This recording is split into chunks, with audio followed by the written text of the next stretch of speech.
Você já se perguntou onde Jesus estava antes de vir à Terra? É uma questão fascinante que nos leva a uma jornada além do tempo. No estudo bíblico de hoje, vamos explorar onde Cristo estava antes de se tornar humano. O Evangelho de João nos dá um vislumbre desse mistério, revelando que Jesus existia muito antes de seu nascimento em Belém.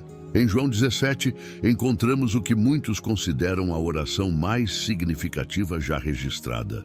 Aqui, Jesus fala com seu Pai sobre a glória que compartilhavam antes da criação do mundo. Imagine isso, um relacionamento que antecede o próprio universo.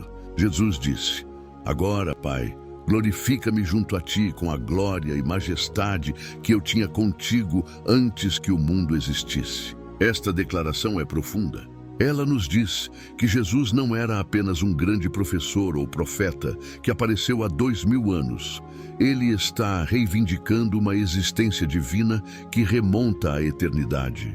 Mas como era essa glória? A Bíblia não nos dá todos os detalhes, mas sugere uma unidade majestosa e perfeita entre o Pai e o Filho. Essa glória não era apenas sobre luzes brilhantes ou poder impressionante. Tratava-se de um relacionamento de amor, propósito e divindade compartilhada. Para entender melhor a natureza de Jesus, vamos examinar a Santíssima Trindade, o Pai, Jesus e o Espírito Santo. A Bíblia nos diz que Jesus, como Filho, sempre existiu com o Pai e o Espírito Santo. Em João 1:1 lemos: "No princípio era o Verbo, e o Verbo estava com Deus, e o Verbo era Deus." Este Verbo é entendido como Jesus. Jesus é seu nome terreno, mas antes de receber esse nome, que está acima de todo nome, ele era conhecido como o Verbo. Isso porque ele é a voz de Deus. Quando o Pai disse: "Haja luz", Jesus, o Verbo, saiu de sua boca e criou a luz que o Pai falou. Mas aqui está o ponto interessante. Enquanto Jesus sempre existiu como parte da Trindade, ele assumiu a forma humana em um ponto específico da história.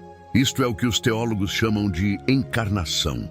Deus tornando-se humano na pessoa de Jesus Cristo. Jesus esteve envolvido na criação. Em Colossenses 1:16 diz: "Pois nele foram criadas todas as coisas, nos céus e na terra." Ele estava em perfeita comunhão com o Pai e o Espírito. Jesus refere-se à glória que tinha com o Pai antes que o mundo existisse em João 17:5. Ele fazia parte do plano divino para a salvação. Em Apocalipse 13:8, fala de Jesus como o Cordeiro imolado desde a fundação do mundo. É impressionante pensar que antes de Jesus andar na terra, ele estava ativamente envolvido na criação do universo e tinha um plano para a redenção da humanidade. A Trindade é um mistério debatido por teólogos há séculos. Estamos tentando entender um Deus infinito com nossas mentes finitas. É como tentar despejar o oceano em uma xícara de chá. Simplesmente não vai caber. Mas aqui está o ponto lindo. Não precisamos compreender totalmente a Trindade para apreciar seu significado. A Trindade nos mostra que Deus é relacional em sua essência. Ela revela um Deus que está em amor perfeito e comunidade desde a eternidade. E a preexistência de Jesus nos lembra que quando ele veio à Terra, não foi um plano B.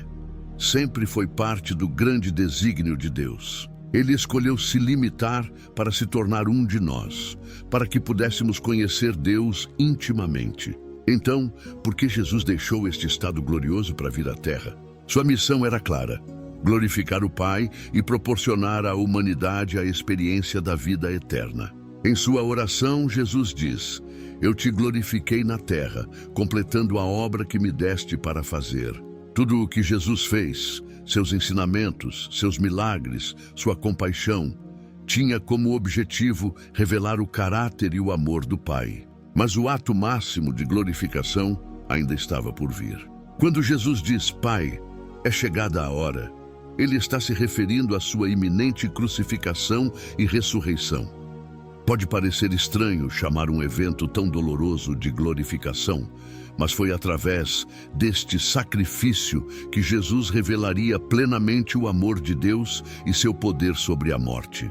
Curiosamente, Jesus viu este trabalho como já concluído, mesmo antes de ir à cruz. Ele tinha tanta confiança em sua missão que podia dizer: eu completei a obra. E isso nos mostra o compromisso inabalável de Jesus com seu propósito.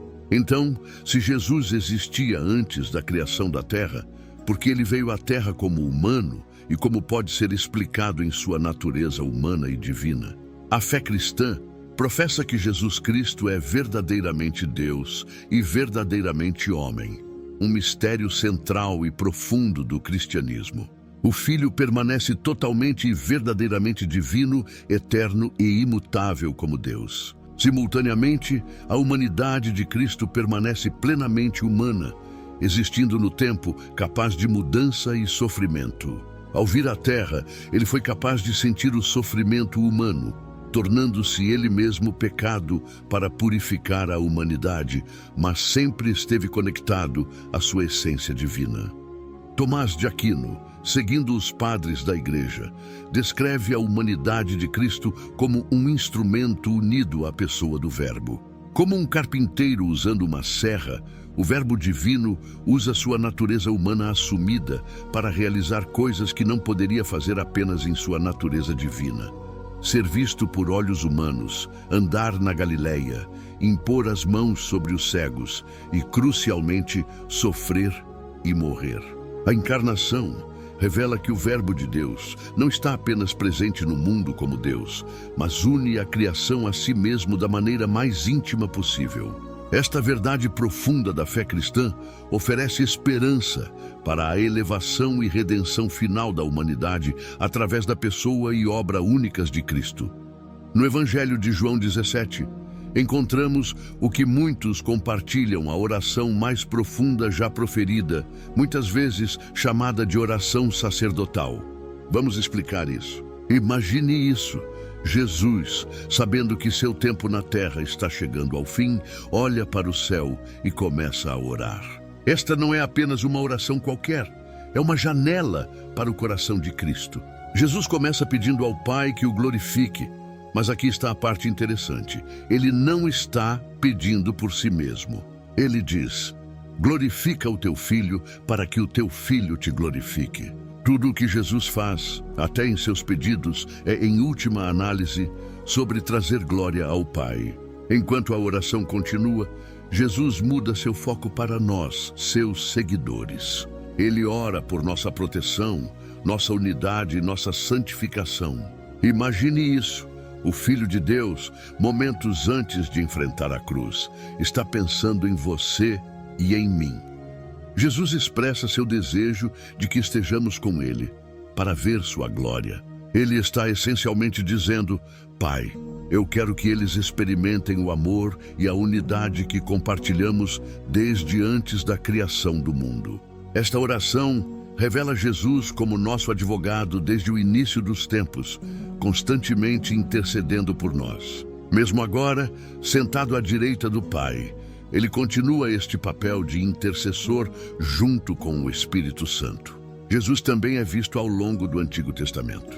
Ele está no livro de Daniel 7, 13 e 14, onde diz: Em minha visão à noite olhei, e diante de mim estava alguém como um filho do homem, vindo com as nuvens do céu. Ele se aproximou do ancião e foi conduzido à sua presença. Ele recebeu autoridade, glória e soberano poder. Todas as nações e povos de todas as línguas o adoraram. Seu domínio é um domínio eterno que não passará, e seu reino é um que nunca será destruído. Imagine isso. João, exilado na ilha de Patmos, é subitamente tomado pela presença do Espírito Santo. É o dia do Senhor e algo extraordinário está prestes a acontecer. João ouve uma voz atrás dele, alta e clara como uma trombeta. Esta voz ordena que ele escreva tudo o que está prestes a testemunhar e envie às 7 igrejas da Ásia Menor. Intrigado e talvez um pouco assustado, João se vira para ver quem está falando. O que ele encontra está além de qualquer coisa que ele poderia ter imaginado. Ali, entre 7 candelabros dourados, está uma figura tão magnífica que João só pode descrevê-lo como alguém como um filho do homem. Este não é o humilde carpinteiro de Nazaré que João conhecia. Não, este é Jesus em toda a sua glória celestial, revelado de uma maneira que mostra sua natureza divina e autoridade suprema. Aqui está uma imagem do que João viu. Imagine Jesus vestido com uma longa túnica chegando até os pés, com uma faixa dourada ao redor do peito. Este traje é reminiscente de um sumo sacerdote, significando o papel de Jesus como nosso mediador supremo entre Deus e a humanidade. Mas é a aparência de Jesus que realmente chama nossa atenção. Sua cabeça e cabelos são brancos como a neve, simbolizando sua natureza eterna e sabedoria divina.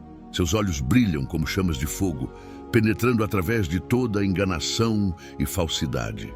João descreve os pés de Jesus como bronze polido, brilhando como se refinados em uma fornalha. Esta imagem fala de força, estabilidade e pureza.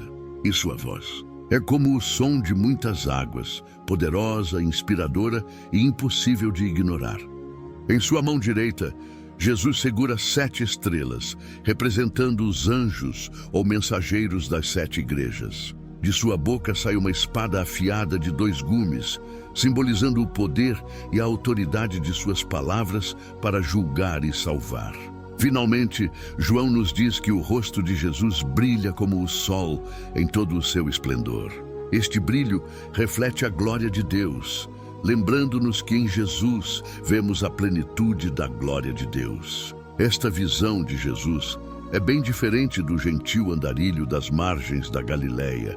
Aqui vemos Cristo em toda a sua majestade e autoridade como o Senhor ressuscitado e glorificado. Jesus se identifica com títulos que deixam claro sua natureza divina. Ele se chama de Alfa e Ômega, o primeiro e o último, títulos que pertencem a Deus. Mas talvez o mais impressionante seja a declaração de Jesus: eu sou o vivente, estive morto, mas agora estou vivo para todo o sempre. Nesta simples declaração, Jesus encapsula o coração do Evangelho, sua morte, ressurreição e vida eterna. Ele então acrescenta: eu tenho as chaves da morte e do Hades. Esta afirmação ousada declara a autoridade absoluta de Jesus sobre a vida e a morte. Nenhum poder no céu, na terra ou debaixo da terra pode desafiar sua soberania. Este Jesus, em toda a sua glória, é aquele que anda entre os candelabros e as joias. Ele está intimamente envolvido com seu povo, ciente de suas lutas e triunfos. Ele segura as estrelas, os mensageiros das compras. Em sua mão direita, reduz sua proteção e orientação sobre aqueles que lideram seu rebanho. Agora imagine a ocorrência de João a esta visão esmagadora. Ele cai aos pés de Jesus como morto. Quem não cairia? Mas Jesus, em sua compaixão, coloca sua mão direita sobre João e diz: não tenha medo. Estas palavras de conforto nos lembram que, mesmo em seu estado exaltado, Jesus continua sendo nosso Salvador amoroso. Ele tranquiliza João e, por extensão, todos os crentes, que não precisamos temer em sua presença. Jesus então dá a João uma instrução crucial.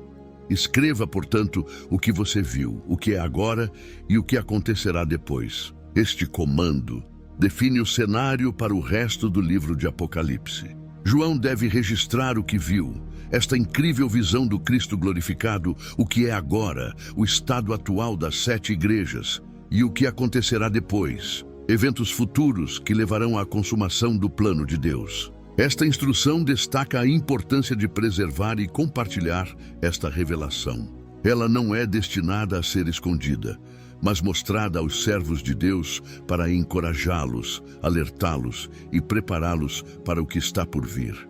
Esta afirmação representa a jornada incrível do Filho Eterno, da glória à terra, através da morte e de volta à glória. Então, onde estava Jesus antes de vir à terra? Ele estava com o Pai, compartilhando a glória divina, existindo como parte da divindade eterna. Sua vinda à terra foi uma missão de amor, temporariamente colocando de lado a plena expressão de sua glória para revelar Deus a nós e proporcionar o caminho para a vida eterna.